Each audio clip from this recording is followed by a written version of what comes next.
Hi, welcome to Trade Buzz. Today we'll be discussing licensed customs broker, their role, responsibility, and oversight. I'm Chrissy, and this is Jamie. Hello. Jamie, why don't you kick us off and tell me, what is the role of a licensed customs broker in the import process? A licensed customs broker is a person who is authorized by the government and licensed to be able to transact entries on behalf of someone else. You, as an importer, if you are the importer, have the right to make your own entry, but that requires connection with the government and systems and processes. And so the customs brokerage is a way of authorizing or outsourcing that activity to somebody else. So they will go through a very rigorous process of taking a very challenging exam and getting a background check in order to get the approval from the federal government to be able to do that. They want to make sure that they're working with people that have good moral standing and Absolutely. good ethics and everything, that are going to transact on behalf of somebody else. And they play the role of that operational execution in the overall import activity.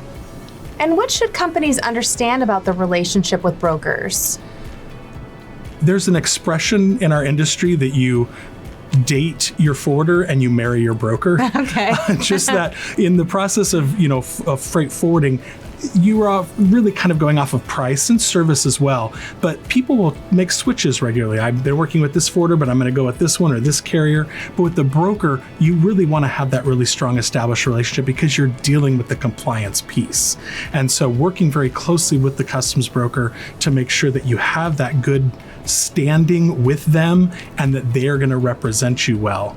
And so that relationship it should be long lasting, ideally, and there has to be a lot of trust between all of those parties. So that's where I think that relationship is the most important. Absolutely. And what helps ensure effective broker management and oversight? Starting from the beginning is establishing clear expectations. That this is part of the choice of choosing the broker in the very beginning, is going through a rigorous RFP, RFI process to make sure that they are going to best represent you, that they will understand your business, understand the requirements and how you operate, and then coming together and putting together a very solid standard operating procedure.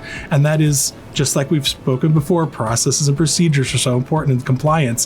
Having that with your broker also becomes really important as well, that you sit down, this is what your expectations are, this is what everybody's going to do along the brokerage process, and who's going to be accountable if anything goes awry.